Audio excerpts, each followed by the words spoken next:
Pan-African show, Bottomline Africa. Tonight, we have a very special guest with us, and I'm going to introduce him shortly. He gave out the keynote address in a book launch right here in the capital, Nairobi. The book was written by journalist John Onyando, titled The Failed Quest for Electoral Justice. We're going to talk about that book shortly, but let me introduce our guest tonight. We have Dr. Kizza Besigye, not Chiza, right? That's Good evening, Dr. Welcome to the program. Thank you very much. Good to see you. Welcome to Kenya. Always a pleasure to be down here in Nairobi. Fantastic. Very good evening to all the KTN viewers, wherever you are viewing from. Awesome. Now, let's begin with the book launch. And apparently, the conclusion that writer made with regards to Kenya's election, this is what he said, that Kenya's election was supposed to be free, fair, and, the best election, for example, in comparison to the other elections before in this country. But in 2017, the election became the most tainted, because of the irregularities that we've witnessed. And I'm sure you've been following that development from Uganda.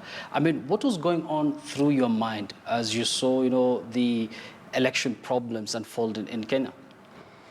Well, thank you. And fortunately, from Uganda, and certainly from the point where I stand, we are always, inundated by our own challenges, and it's not quite easy to follow in great depth the developments that are taking place in Kenya. So my comments are definitely comments that are based on, some rather casual following of what is going on, not an in-depth understanding of the dynamics.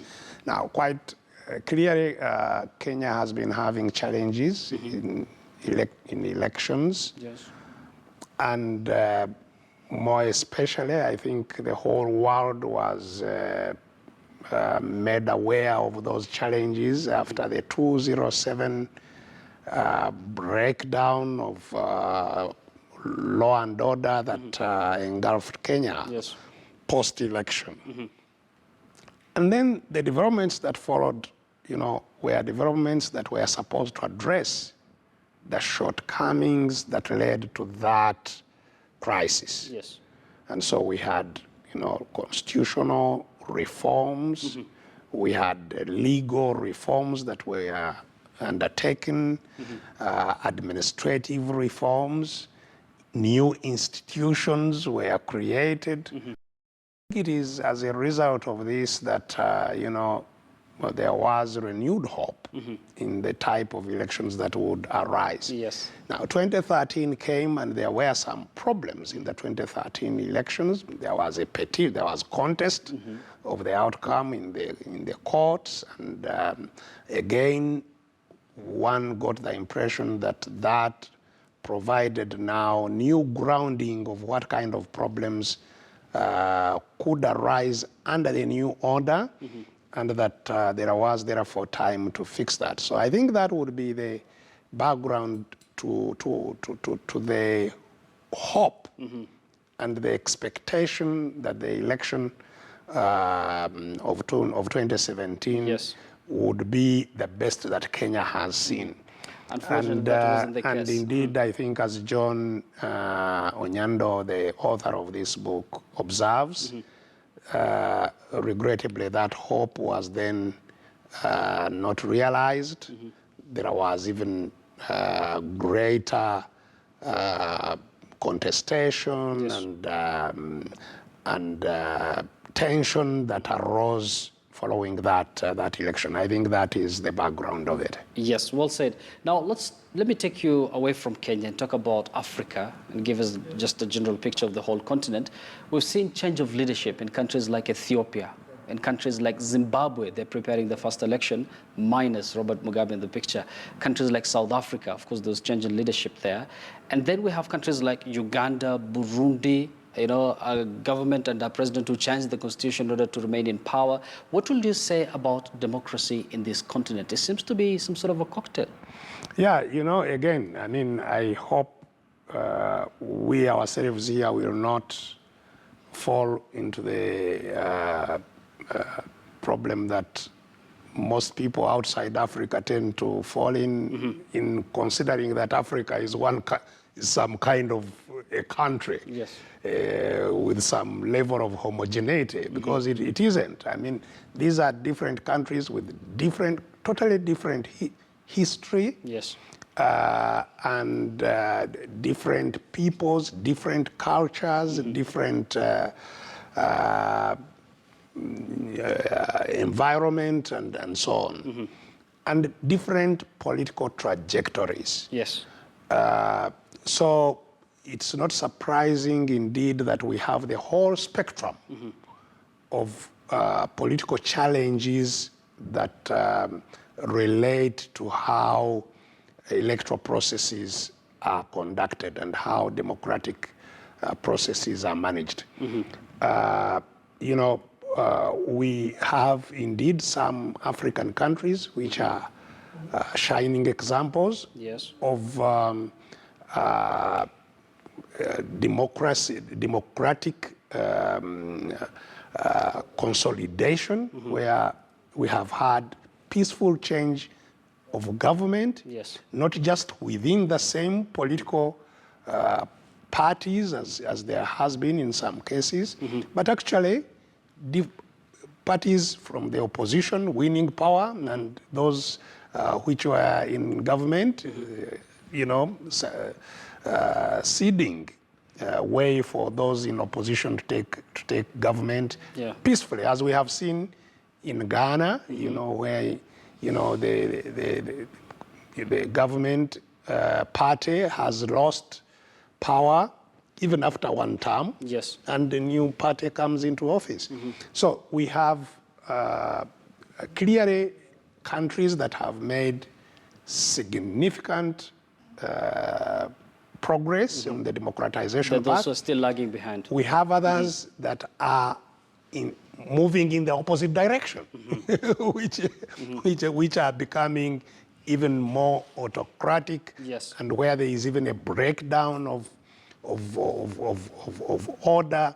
We have failed states that are on our continent, and we have failing states. So we have this whole spectrum of. But the underlying thing is this: it is the dynamics of the peoples that inhabit those countries, in as far as they have been able to struggle to regain influence within their countries post-independence. Yes. Because all of these countries, their inhabitants were, you know, dominated by foreign powers. They all lost power, they lost influence within their countries. And so the struggle has been how to regain influence and control over those political spaces, how to regain sovereignty. Because sovereignty of people is indeed the power that is exercised by citizens within the confines of that polity. Sure. Now, some countries, citizens have been very active and have struggled through you know, challenges and eventually regained control of those countries. Yes. Now, once people then regain their sovereignty, the next thing that happens is that institutions change. First of all, the legal framework changes. You have then a constitution that is based on people's will. Yes. Arising out of that constitution, you have institutions that are accountable to the people, and therefore that serve more equitably the population. Yes. And then you start having resource application for service delivery that is indeed more democratic, and so on and so forth. Sure, as you already said, it's very difficult to rate Africa because there's so many countries, about 54 in the whole continent. But I gave out an example of Burundi earlier, where the president changed the constitution. Uganda, you still have challenges. Rwanda, as much as there's development and everything there, those who are criticizing the manner in which Kagame is winning election. I mean, a whooping 98%. Many people are saying that is not practical. So the big question, Dr. is, what can East Africa do, you know, as a region in this continent to make sure that the people enjoy, democracy, in a free and fair sort of an election?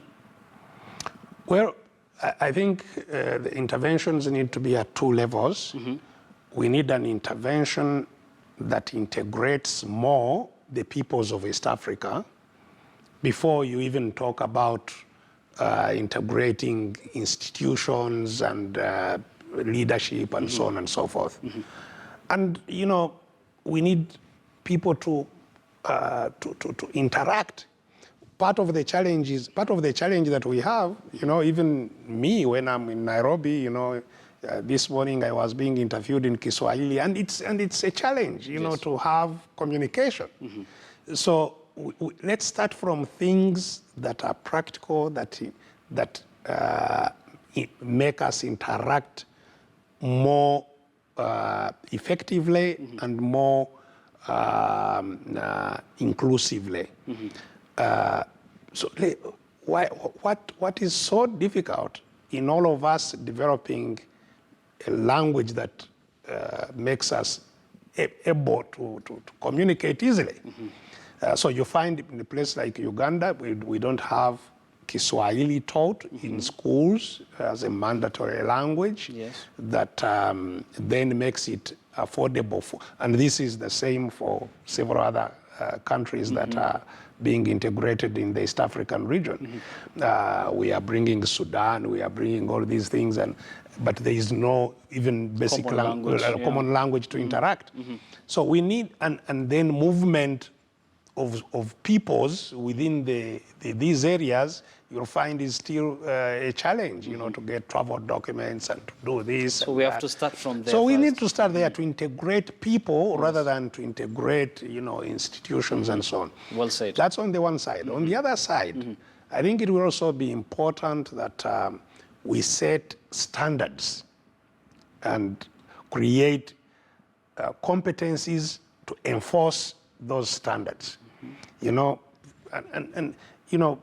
were asking the question, why is it that, in some countries they have no term limits onto their leaders, and in other countries they have term limits.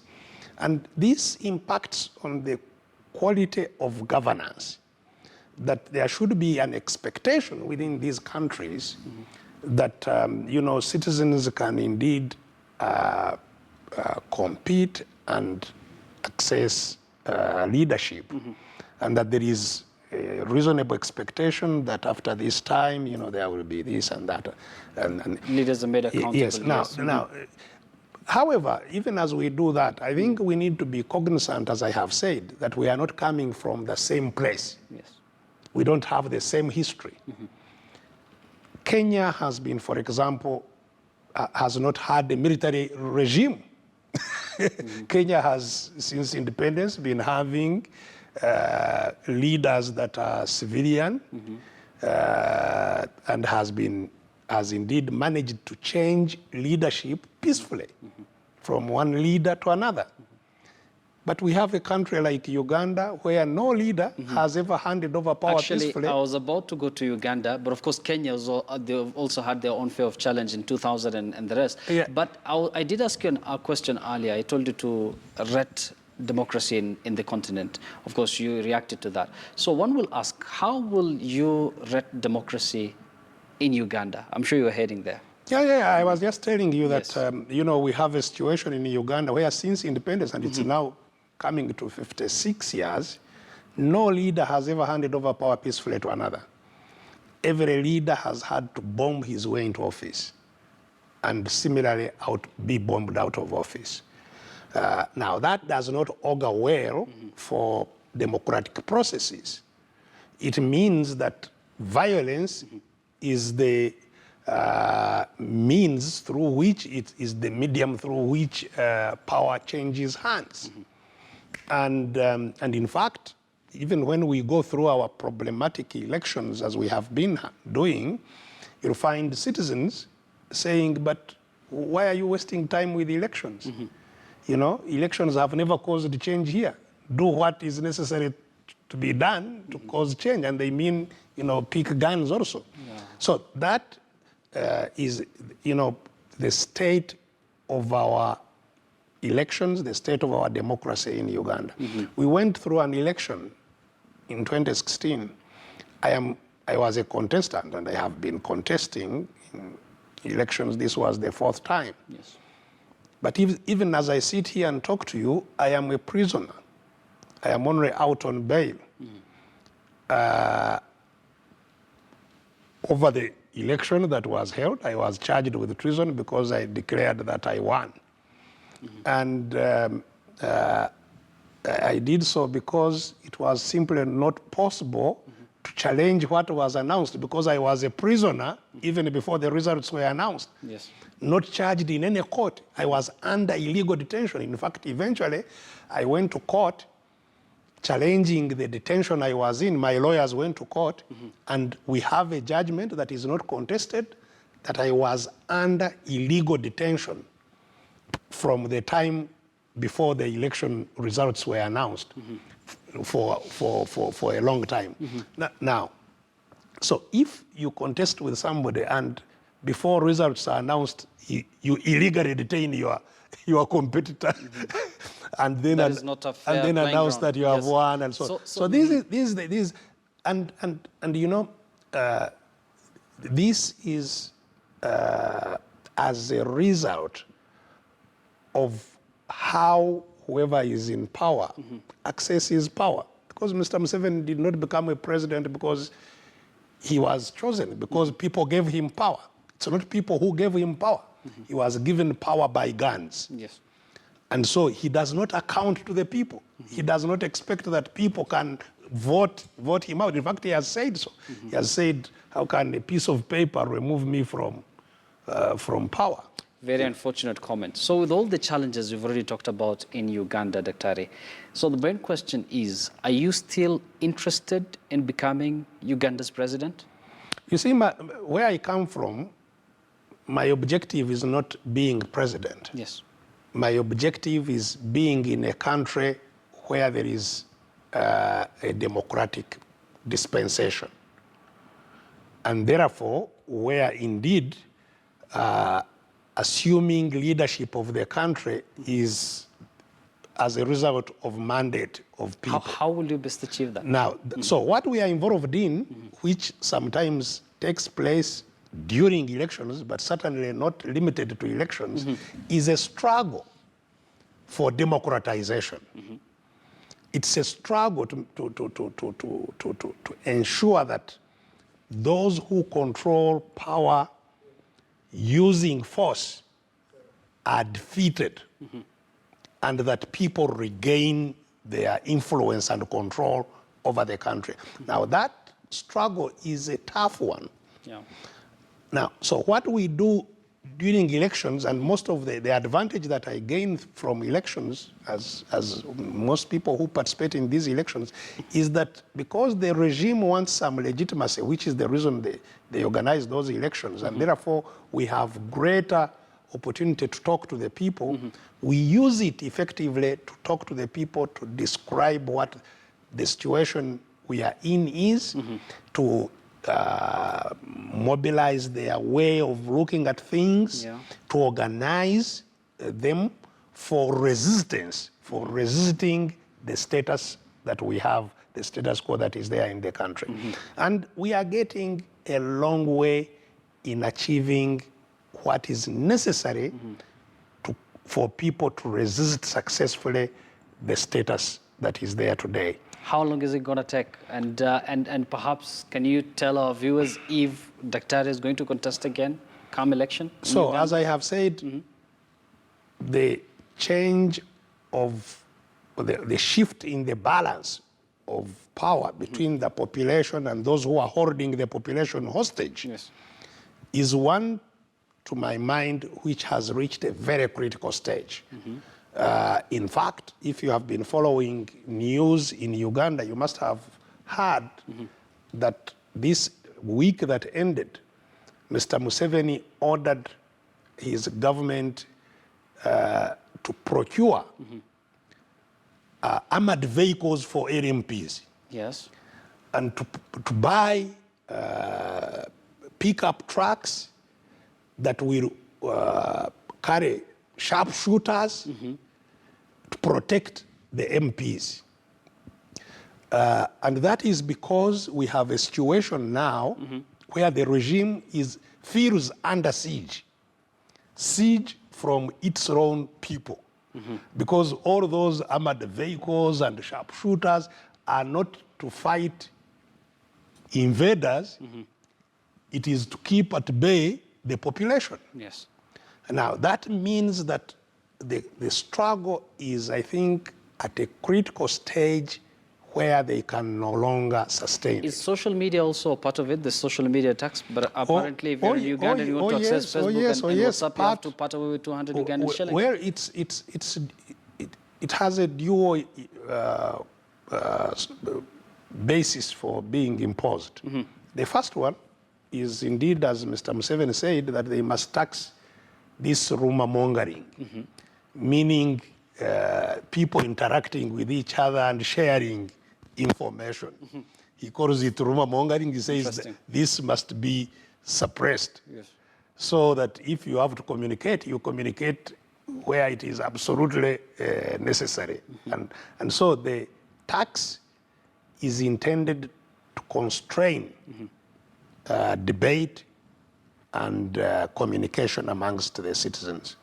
But secondly, because the economy has been doing very badly, and this is again because of the structure of the state, the fact that most of our resources are invested not in the interest of increasing wealth, but in the interest of entrenching and protecting the regime. Yeah.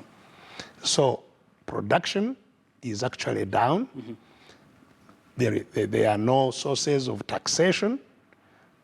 Expenditure is burgeoning because they need more resources to protect the regime. That's why they have to buy all these vehicles and hire soldiers to protect all these people. So expenditure is burgeoning, but revenue is narrowing. Yeah.